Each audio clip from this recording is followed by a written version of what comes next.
Coaching ಇಲ್ಲದೆ ಮೊದಲ ಪ್ರಯತ್ನದಲ್ಲಿ ಐಪಿಎಸ್ ಆದ 22 ವರ್ಷದ ಯುವಕ ಅಭಿಜಿತ್ ಪಾಟೀಲ್ ಯಶೋಗಾಥೆಯನ್ನು ಈ ವಿಡಿಯೋದಲ್ಲಿ ನೋಡೋಣ. ಮಿಸ್ ಮಾಡದೆ ಈ ವಿಡಿಯೋವನ್ನು ನೋಡಿ ಮತ್ತು ನಿಮಗೆ ಯಾವ ಉದ್ಯೋಗದ ಬಗ್ಗೆ ಮಾಹಿತಿ ಬೇಕು ಎಂಬುದನ್ನು ಕಮೆಂಟ್ ಬಾಕ್ಸ್ನಲ್ಲಿ ತಿಳಿಸಿ. ಹಾಗೆ ಈ ವಿಡಿಯೋ ಇಷ್ಟವಾದರೆ ಸಬ್ಸ್ಕ್ರೈಬ್ ಮಾಡಿ.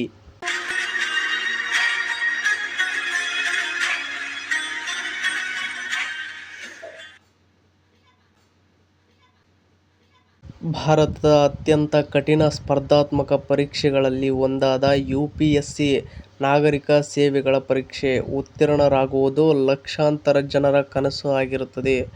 ಈ ಪರೀಕ್ಷೆಯಲ್ಲಿ ಗೆಲ್ಲಲು ದುಬಾರಿ ತರಬೇತಿ ಸಂಸ್ಥೆಗಳು ಹಾಗೂ ಲಕ್ಷಾಂತರ ರೂಪಾಯಿ ಹಣ ಬೇಕೇ ಬೇಕು ಎಂಬ ಬಲವಾದ ನಂಬಿಕೆ ಸಮಾಜದಲ್ಲಿದೆ.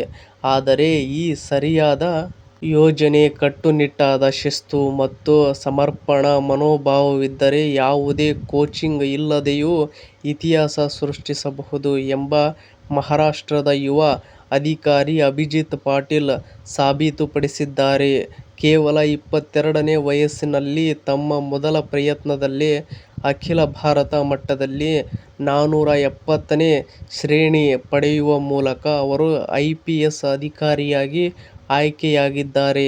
ಇನ್ನು ನೆಕ್ಸ್ಟ್ ನಾವು ನೋಡುವುದಾದರೆ, ಪ್ರತಿಭಾವಂತ ಯುವಕನ ಕೌಟುಂಬಿಕ ಹಿನ್ನೆಲೆಯ ಬಗ್ಗೆ ನೋಡುವುದಾದರೆ, ಮಹಾರಾಷ್ಟ್ರದ ಥಾಣೆ ಜಿಲ್ಲೆಯ ಭಿವಂಡಿ ಪ್ರದೇಶದವರಾದ ಅಭಿಜಿತ್ ಪಾಟೀಲ್ ಬಾಲ್ಯದಿಂದಲೂ ಶೈಕ್ಷಣಿಕವಾಗಿ ಅತ್ಯಂತ ಪ್ರತಿಭಾವಂತ ವಿದ್ಯಾರ್ಥಿ. ಇವರ ತಂದೆ ತುಳಸಿರಾಮ್ ಪಾಟೀಲ್ ಅವರು ಮುಂಬೈ ಮುನ್ಸಿಪಲ್ ಕಾರ್ಪೊರೇಷನ್ನಲ್ಲಿ ಮುಖ್ಯ ಲೆಕ್ಕ ಪರಿಶೋಧಕರಾಗಿ ಹಾಗೂ ತಾಯಿ ಮಹಾರಾಷ್ಟ್ರ ನೀರಾವರಿ ಇಲಾಖೆಯಲ್ಲಿ ಉದ್ಯೋಗಿಯಾಗಿ ಸೇವೆ ಸಲ್ಲಿಸಿ ನಿವೃತ್ತರಾಗಿದ್ದಾರೆ.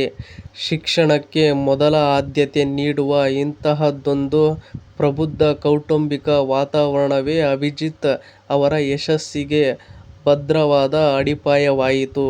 ಇನ್ನು ನೆಕ್ಸ್ಟ್ ನೋಡುವುದಾದರೆ, ಯೂಟ್ಯೂಬ್ ವಿಡಿಯೋದಿಂದ ಬದಲಾದ ಬದುಕಿನ ಹಾದಿ. ಇದರಲ್ಲಿ ನೋಡುವುದಾದರೆ, ಅಭಿಜಿತ್ ಅವರು ಬಿಟೆಕ್ ಇಂಜಿನಿಯರಿಂಗ್ ಪದವೀಧರರು. ಆರಂಭದಲ್ಲಿ ಅವರಿಗೆ ನಾಗರಿಕ ಸೇವೆಗಳಿಗೆ ಸೇರಬೇಕು ಅಥವಾ ದೇಶದ ಅತ್ಯುನ್ನತ ಪರೀಕ್ಷೆ ಬರೆಯಬೇಕು ಎಂಬ ಯಾವುದೇ ನಿರ್ದಿಷ್ಟ ಯೋಜನೆ ಇರಲಿಲ್ಲ. ಆದರೆ ಇಂಜಿನಿಯರಿಂಗ್ ಓದುತ್ತಿದ್ದ ದಿನಗಳಲ್ಲಿ ಯೂಟ್ಯೂಬ್ನಲ್ಲಿ ಯುವ ಯುಪಿಎಸ್ ಟಾಪರ್ ಒಬ್ಬರ ಸಂದರ್ಶನದ ವಿಡಿಯೋ ನೋಡಿದ ತಕ್ಷಣ ಅವರ ಆಲೋಚನೆ ಸಂಪೂರ್ಣವಾಗಿ ಬದಲಾಯಿತು. ನಾಗರಿಕ ಅಧಿಕಾರಿಗಳು ಸಮಾಜದ ಮೇಲೆ ಬೀರುವ ಸಕಾರಾತ್ಮಕ ಪ್ರಭಾವ ಮತ್ತು ಅವರಿಗಿರುವ ಜವಾಬ್ದಾರಿಗಳಿಂದ ಪ್ರೇರಿತರಾದ ಅಭಿಜಿತ್ ತಾವೂ ಒಬ್ಬ ಐಪಿಎಸ್ ಅಧಿಕಾರಿಯಾಗಬೇಕೆಂದು ಆ ಕ್ಷಣದಲ್ಲೇ ದೃಢ ನಿರ್ಧಾರ ಮಾಡಿದರು. ಆ ನಿರ್ಧಾರದ ನಂತರ ಅವರು ಎಂದೂ ಹಿಂತಿರುಗಿ ನೋಡಲಿಲ್ಲ. ತಮ್ಮ ಕಾಲೇಜಿನ ಕೊನೆ ಸೆಮಿಸ್ಟರ್ ಫಲಿತಾಂಶ ಬರುವ ಮೊದಲೇ ಅವರು ಯುಪಿಎಸ್ಸಿ ಪ್ರಿಲಿಮ್ಸ್ ಪರೀಕ್ಷೆ ಬರೆದು ಉತ್ತೀರ್ಣರಾಗಿದ್ದರು. ಇನ್ನು ನೆಕ್ಸ್ಟ್ ನೋಡುವುದಾದರೆ, ಸ್ವಯಂ ಅಧ್ಯಯನದ ಶಕ್ತಿ. ಇದರಲ್ಲಿ ನೋಡುವುದಾದರೆ, ಹಿಂದಿನ ದಿನಗಳಲ್ಲಿ ಯುಪಿಎಸ್ಸಿ ತರಬೇತಿಗಾಗಿ ಲಕ್ಷಾಂತರ ರೂಪಾಯಿ ಸುರಿಯುವವರ ನಡುವೆ ಅಭಿಜಿತ್ ಕೇವಲ ಎನ್ಸಿಇಆರ್ಟಿ ಪಠ್ಯಪುಸ್ತಕಗಳನ್ನು, ಗೂಗಲ್ ಮತ್ತು ಯೂಟ್ಯೂಬ್ ನಂತಹ ಉಚಿತ ಆನ್ಲೈನ್ ಸಂಪನ್ಮೂಲಗಳನ್ನು ಬಳಸಿಕೊಂಡು ಮನೆಯಲ್ಲೇ ಓದಿ ದೇಶಕ್ಕೆ ಮಾದರಿಯಾಗಿದ್ದಾರೆ. ಇನ್ನು ದಿನಕ್ಕೆ 8 ಗಂಟೆಗಳ ಕಟ್ಟುನಿಟ್ಟಾದ ಶಿಸ್ತಿನ ತಪಸ್ಸು ನೋಡುವುದಾದರೆ, ಅಭಿಜಿತ್ ಪಾಟೀಲ್ ಅವರ ಯಶಸ್ಸಿನ ಅಸಲಿ ರಹಸ್ಯ ಇರುವುದು ಅವರ ಶಿಸ್ತಿನ ದಿನಚರಿಯಲ್ಲಿ. ಅವರು ಸುಮಾರು 8 ತಿಂಗಳ ಕಾಲ ದಿನಕ್ಕೆ ಕಟ್ಟುನಿಟ್ಟಾಗಿ 8 ಗಂಟೆಗಳ ಕಾಲ ಸಂಪೂರ್ಣ ಏಕಾಗ್ರತೆಯಿಂದ ಅಧ್ಯಯನ ಮಾಡಿದರು. ಯಾವುದೇ ಕೋಚಿಂಗ್ ಸೆಂಟರ್ ಮೆಟ್ಟಿಲು ಹತ್ತದಿದ್ದರೂ ತಮ್ಮ ಗುರಿಯತ್ತ ಮಾತ್ರ ಗಮನ ನೆಟ್ಟಿದ್ದರು. ದಿನಕ್ಕೆ 15ರಿಂದ 18 ಗಂಟೆಗಳು ಓದುವುದಕ್ಕಿಂತ ಓದುವ 8 ಗಂಟೆಗಳ ಕಾಲ ಅವಧಿಯನ್ನು ಎಷ್ಟು ಪರಿಣಾಮಕಾರಿಯಾಗಿ ಬಳಸಿಕೊಳ್ಳುತ್ತೇವೆ ಎಂಬುದು ಮುಖ್ಯ ಎಂದು ಅವರು ತೋರಿಸಿಕೊಟ್ಟರು. ಈ ನಿರಂತರ ಪರಿಶ್ರಮದ ಫಲವಾಗಿ ಕೇವಲ 22ನೇ ವಯಸ್ಸಿಗೆ ಅವರು ದೇಶದ ಅತ್ಯಂತ ಕಿರಿಯ ಐಪಿಎಸ್ ಅಧಿಕಾರಿಗಳಲ್ಲಿ ಒಬ್ಬರಾಗಿ ಹೊರಹೊಮ್ಮಿದರು. ಇನ್ನು ನೆಕ್ಸ್ಟ್ ನೋಡುವುದಾದರೆ, ಯುಪಿಎಸ್ಸಿ ಆಕಾಂಕ್ಷಿಗಳಿಗೆ ಐಪಿಎಸ್ ಅಭಿಜಿತ್ ನೀಡುವ ಸುವರ್ಣ ಸಲಹೆಗಳನ್ನು ನಾವು ನೋಡುವುದಾದರೆ, ತಮ್ಮ ಯಶಸ್ಸಿನ ಪಯಣದ ಆಧಾರದ ಮೇಲೆ ಅಭಿಜಿತ್ ಪಟೇಲ್ ಮುಂಬರುವ ಅಭ್ಯರ್ಥಿಗಳಿಗೆ ಕೆಲವು ಪ್ರಮುಖ ಸಲಹೆಗಳನ್ನು ನೀಡಿದ್ದಾರೆ. ಇದರಲ್ಲಿ ನೋಡುವುದಾದರೆ, ಪಠ್ಯಕ್ರಮದ ಸ್ಪಷ್ಟತೆ.